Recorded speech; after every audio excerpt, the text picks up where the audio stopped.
I'm going to say it right from the start. The Fort Steuben Mall was the greatest thing to happen to Steubenville, Ohio in the last 50 years, maybe even ever. When it opened, I think in 1974, it was love at first sight. I was 8 years old. As soon as you walked in through the doors, those fountains made it feel like an event. In the center of the mall, down by Carlisle's, down by Sears, my memories play back like a John Hughes movie or random threads set to an 80s soundtrack. There were three big anchor stores at the time: Sears, Carlisle's, Kaufman's. Kaufman's had an escalator. We had never before seen an escalator, and we rode it like a poor person's carnival ride. We'd go up and down like 6 or 7 times each time we went there. We would spray cologne on under the watchful eyes of sales ladies. And they all sold furniture, so we'd go in and try out the big couches. We'd go into Woolworths and look at random stuff and watch the fish in the fish tanks. The bottom half, with all that denim, which was perfect for the 1970s. The listing booth, a whole record store full of vinyl. In the 1970s, when you wanted to buy a record, you went to these little department stores and they had a little tiny section, very little back catalog. Now here's a whole store dedicating itself to records and all that beautiful album covers. It was so iconic. I think back to the 70s and 80s record covers, and anytime I see them, I smile. Can you name me any record cover after the year 2000? Can you remember looking at any CD and going, wow, that's a great cover? It's like they gave up. We bought our Diamond Head record needles there, Rolling Stone magazine, which was more like a tabloid newspaper back then, before it came out into a glossy magazine format. And they played records. They would actually play records where you could listen to the music in the store and you'd run up and say, who's that? I've never heard them before. And then you'd fall in love with it and beg your parents for $6 to buy the record. We went to Things Remembered. It wasn't a kiosk back then. You could get little engraved gifts for people. Radio Shack, we would go in and get our free batteries. They had a club card. You would go in and they would like initial it and give you free batteries. We got our haircut at the Duke and Duchess and Merle Norman's. And I think there were a dozen other haircut places over the years. The first time they washed my hair, I kept insisting I had just washed it before I came. And I felt uneasy the first couple times, but then we fell in love with it. And then now I can't imagine getting a haircut without getting my hair washed first. We said goodbye to Sal and Art, and it smelled like witch hazel. No more barbers for us. We said hello to people like Trudy and Patricia and Aranda. There's a direct correlations to all those photographs you see with the people with the big puffy hairs and the fact that malls were so popular in the 1980s. I don't think we would have that if we kept going to the barbers, would we? Over the years, we had like the Hallmark store. We would go in and argue over our Christmas card selection. We would get dropped off Saturday mornings at 9 o'clock and picked up at night at 9 o'clock. And we were never bored. We would watch them raise the gates on the stores, and we'd watch them close the gates on the stores. We had the cinemas that had 3 screens. We were so excited about that. I saw Star Wars 14 times there, Grease 8 times there, and all those other wonderful movies. We always planned on going into the bathroom and hiding and going to each movie throughout the day, but I don't think we ever did do that. We would go into Rite Aid and get a bottle of pop and sit on a bench and people watch. Eventually, all your neighbors and all your classmates would come down the hallway. We went to the game room. You could go in with a pocket full of quarters. Later, you had to convert them to tokens a few years later. And it wasn't divided up by high schools and by clubs that you were in. It was divided up by what games you played. We played Pac-Man, Ms. Pac-Man, Missile Command, Shark Attack, Donkey Kong, Tank Battle, Pinball, Frogger, Air Hockey, Space Invaders. My game was Asteroids because it wasn't based on a time limit. You could play as long as you were good. Some days the cooler attendants would give me my quarter back at the end of the night because I had 14 bonus ships. Every time you get 10,000 points, you got a bonus ship. We went into Hickory Farms. Hickory Farms was a store then, not a kiosk. And you could eat all the samples. They'd give you a free cup of tea, beefsteak or beef stick, and cheese, twigs. They're like little crackers, and you put it in dip. And we would wait for a shift change and then go back in and do it all over again. They even had lockers you could rent at the mall. You'd put a quarter in and could put all your stuff in there so you wouldn't have to carry it around all day. They had the Shirt Shack, or was it the Ye Old Shirt Shack? I can't remember. But a great concept for a store. Look at any kid's photograph from the 1970s or early 80s. We all had t-shirts on with slogans, TV shows, movies, whatever.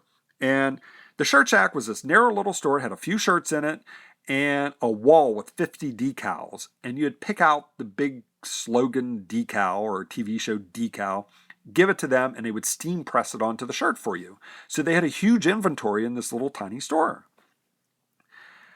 They had two bookstores, Walden Bookstores, Cole's Bookstore. There's where I fell in love with Agatha Christie, Nio Marsh, Elmore Leonard, Rex Stout. I found the book Catch-22, Dostoevsky. Me and my mother would look at the cookbooks together, always probably settling on The Frugal Gourmet, his latest book. It's where I learned how to cook Cajun food and blackened food from Paul Prudhomme. And they had all those magazines that we'd peruse every week looking for our favorite rock stars, me and my friends. They had a dozen jewelry stores over the years. We'd watch women, eyes pop out as they kind of stared in the windows at the stuff, never quite getting it for ourselves. A dozen shoe stores. We couldn't bring ourselves to pay $85 for Nikes, though. Professional footwear for amateur athletes. Tobacco Land had the instant lottery tickets that we would beg our mothers to buy for us. They had these events all the time at the mall. Car shows, craft shows, fashion shows, fishing. They actually had fishing inside the mall. They would erect a above ground swimming pool, and you'd pay a small fee, and they'd give you a rod and reel, and it was like filled full of carp. And you could go fishing right there in the mall. It was like a metaphor for us never going outside again. The most crowded I've ever seen the mall, it was during Pigskin Preview. Each year, before the schools consolidated, they would have these booths, and the high schools would show up, and band parents and cheerleaders and football players, they would operate these booths and sell you shirts, scarves, pom-poms, whatever. And you couldn't get up and down the hallways. It was so crowded. They had Santa Claus coming, Easter Bunny, petting zoos with big smelly animals. I always felt sorry for the animals. Health fairs. Celebrities would come like Bob Prince, Pirates, Steelers. I still have Bob Prince's autograph. He was the announcer for the Pirates. The Jerry Lewis Telethon, the local TV station would broadcast there all night long. You could go to the mall all night. And we would go around and collect money in our neighborhood and take it there. And you waited until they cut to the local feed, and you would run up to this big fish tank and dump the money in, and you got to say your name and where you collected the money. And that was our 15 minutes of fame. We got to be on TV. They had the Pinewood Derby. Radio stations were broadcasting there all the time. They had these contests. Out in the parking lot, they had one where who could throw the Frisbee the furthest. I won a pop cooler, I think, from that one. The Mellow Yellow Chug Off. When Mellow Yellow Pop first came out, their ad was how smooth it was. So they would have these chug-offs. Who could drink the can of pop the fastest, without choking, and you could win something. The contest where the last one to take their hand off a car would win the car. They had M&M Bank, which stood for Miners and Mechanics Bank. They had this Christmas club. You got this little coupon book, and if you paid it all up, they would pay the final payment for you. So if you had a 50-cent club, you got 50 cents. If you had a dollar. And they would send you a check at the end of October. But the only reason we went in, we opened like 4 or 5 of these over a course of a couple of weeks, because we wanted the free premium gift they gave you, like a coffee mug, serving trays, goblets, and we gave them as gifts to like our grandparents and aunts. I was 8. I was cute. I could get away with it then. Then there was the food. It was worth going to the mall just for the food alone. Hot Sam's pretzels. Big, hot, warm pretzels, and they put mustard on them. We had never seen anything like that. Later, they were sticking them on a stick and dipping them in cream cheese and nacho cheese, and they were so good. We had the Big Top Deli, Angelo's, Hi Hat. The Hi Hat had this Polish bar once a week, and you paid a price, could eat all you can, and it had cabbage rolls, mashed potatoes, haluski with added ham chunks, sausage. The Ville had their gyros with cucumber sauce, fried zucchinis, horseradish sauce, steak salad with blue cheese, club sandwiches with mayonnaise. Baskin Robbins, 31 flavors of ice cream, and I always ended up with a double scoop of strawberry and chocolate. Wasn't as adventurous as I thought I would be. My mom would always get praline or White House. My dad always chocolate. The TikTok was a restaurant up in top of Kaufman's, and you could get a jumbo shrimp dinner. The Der Dog Haus, the third best hot dog Steubenville had ever seen. And they had something new. They had something called a taco, something that we take for granted now, but tacos then were new. We didn't know about Tex-Mex. It was called Mexican food, and we just pictured a bunch of Mexicans walking around eating tacos all day. Hills, who had the second best hot dog, that jumbo hot dog with chili and cheese on. It was like toxic waste. It would get all over you, but they were so good you couldn't help buying them. Just for the record, the best hot dog was Treasure Island, a department store in downtown Steubenville. But the mall had 2 out of 3 of the best hot dogs, so that's something. Scotto's Pizza, they taught us that you could get toppings on your pizza. We grew up eating pizza at DeCarlo's, so we were used to just pepperoni and cheese. And all of a sudden, Scotto's, you're eating mushrooms on your pizza. My weird friend, he would always eat anchovies, those hairy little fish. Ugh. Long John Silver's, it was like walking into a pirate ship. And you stood single file, and you were next to the glass case where they were throwing the food in, and you would be so hungry time you got up to the cash register. They had peg legs, chicken planks, fish and fries with that malt vinegar, Cajun wraps, ranch wraps came later.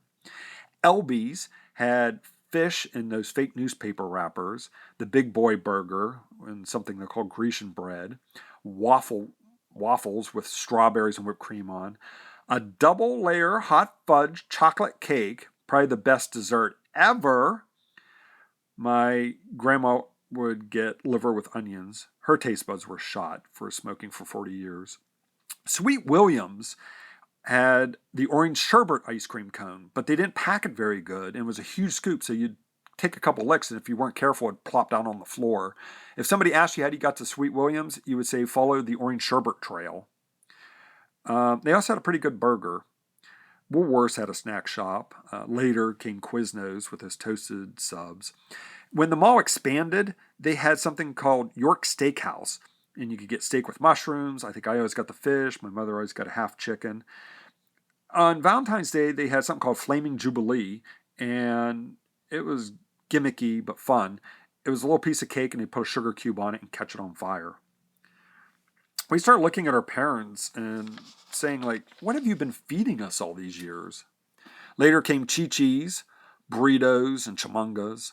The potato place. The whole premise of the potato place was to flatten out a potato and dump stuff on top of it. The Southerner was like cream turkey. The Roman, I think, was sausage and tomato sauce. The Mexican had a taco salad. The New Yorker was like cheese and butter. Name me any other place where every single person in the valley has been to. You can't do it. The mall's the only place. The mall was for everybody. Cool in the summer, warm in the winter. Handicapped people could navigate their wheelchairs up and down the hallway. Elderly could avoid harsh elements. Tens of thousands of people had jobs there, from teenagers' first job to people that worked there 20 and 30 years. It was our town square. It was the major source of social glue. Everybody went there. I still have the cardboard gun they handed out the first day. A glass from Scotto's Pizza, a mug from M&M Bank that I keep my pens in. If I could go back in time to any place, anywhere, just take me to the late 70s or early 80s and give me just one more weekend at my Fort Steuben Mall. It's me, Camroy, on YouTube.